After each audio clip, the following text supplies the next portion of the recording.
श्री कृष्ण क्यों डरते थे बर्बरीक से? महाभारत का युद्ध होने वाला था। देश भर के योद्धा या तो कौरवों के साथ थे या पांडवों के साथ। इसी बीच महाबली भीम के पौत्र बर्बरीक भी कुरुक्षेत्र की ओर बढ़ रहे थे। जैसे ही श्री कृष्ण को पता चला कि बर्बरीक युद्ध के मैदान की ओर आ रहा है, वे आशंका से भर गए। उन्हें डर था कि यह योद्धा कौरव सेना का साथ देगा। बर्बरीक के पास 3 बाण थे जो हमेशा उनके पास रहते थे। ये साधारण बाण नहीं थे। उन्हें जिस भी लक्ष्य पर चलाया जाता उसका छेद होना निश्चित था। लेकिन अपने दादा भीम का पक्ष छोड़कर कौरवों की ओर से बर्बरीक क्यों युद्ध करेगा? इसका उत्तर है उनके गुरु की शिक्षा।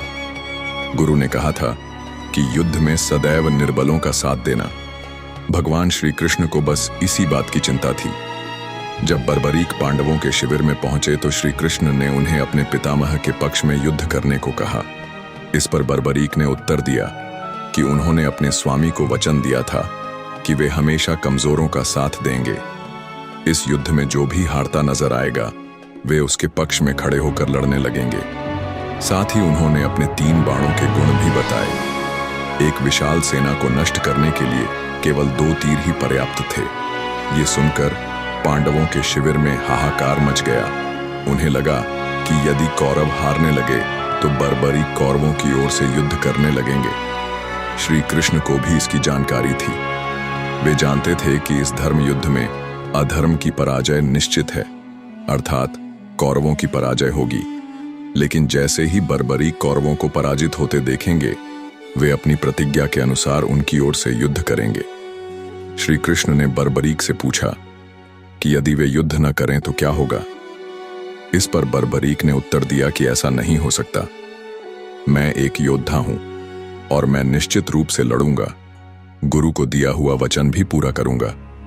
यह कहकर बर्बरीक बाहर चले गए। इसके बाद पांडवों के शिविर में चर्चा होने लगी। तय हुआ कि श्री कृष्ण इस संकट से निकलने का उपाय खोजेंगे। अगले दिन श्री कृष्ण ब्राह्मण के वेश में बर्बरीक के पास पहुंचे। तब वे साधना में लीन थे। उनके पास 3 तीर रखे हुए थे। ब्राह्मण को देखकर बर्बरीक ध्यान मुद्रा से बाहर आए और उनके चरणों में प्रणाम किया। ब्राह्मण ने पूछा, यह पीपल के पेड़ के नीचे ध्यान मुद्रा में बैठने का क्या कारण है और तुम कौन हो?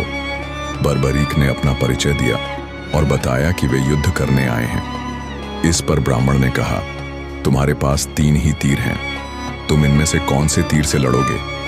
इस पर बर्बरीक ने उन बाणों के चमत्कारी गुणों को बताया।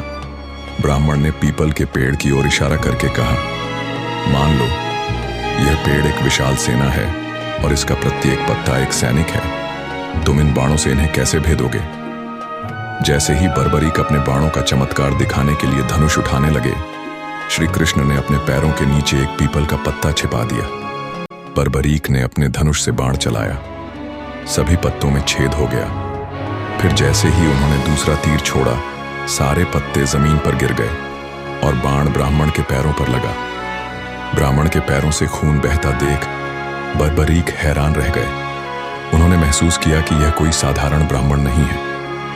बर्बरीक यह सोच ही रहे थे कि ब्राह्मण बने श्री कृष्ण ने कहा, तेरे बाण चमत्कारी हैं। महाबली, क्या तुम इस ब्राह्मण को कुछ दान नहीं दोगे? बर्बरीक ने कहा, मैं अवश्य दूंगा, लेकिन आप मुझे अपना असली रूप दिखाइए। जैसे ही श्री कृष्ण ने अपना असली रूप दिखाया, बर्बरीक उनके चरणों में गिर पड़े और बोले, भगवान, जो चाहे मांग लो। श्री कृष्ण ने उनका सिर मांग लिया। इस पर बर्बरीक ने कहा, लेकिन भगवान, मैं महाभारत का युद्ध देखना चाहता हूं।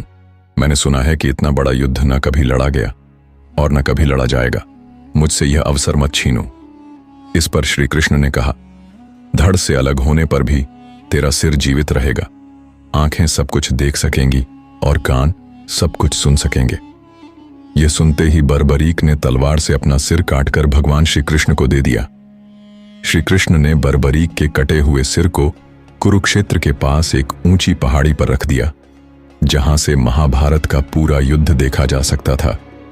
बर्बरीक ने सारा युद्ध देख लिया। अंत में उन्होंने कहा, मैंने एक ही मनुष्य को शत्रुओं से लड़ते देखा।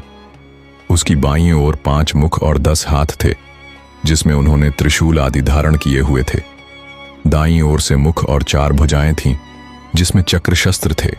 बाईं ओर से जटा रखी हुई थी और मस्तक पर चंद्रमा सुशोभित था। बर्बरीक ने यह समझ लिया कि भगवान श्री कृष्ण ही इस महायुद्ध के असली नायक हैं। बर्बरीक के इस उत्तर ने पांडवों को यह एहसास कराया कि महाभारत का युद्ध केवल श्री कृष्ण के धर्म, नीति और विवेक के कारण जीता गया था।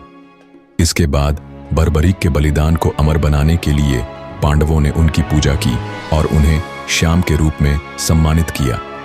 आज भी भारत में श्याम बाबा के रूप में उनकी पूजा की जाती है, विशेषकर राजस्थान और हरियाणा में।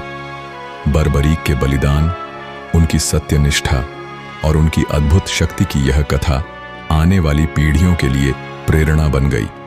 महाभारत का यह अध्याय यह सिखाता है कि सच्चा बलिदान और धर्म का पालन ही विजय का मार्ग है।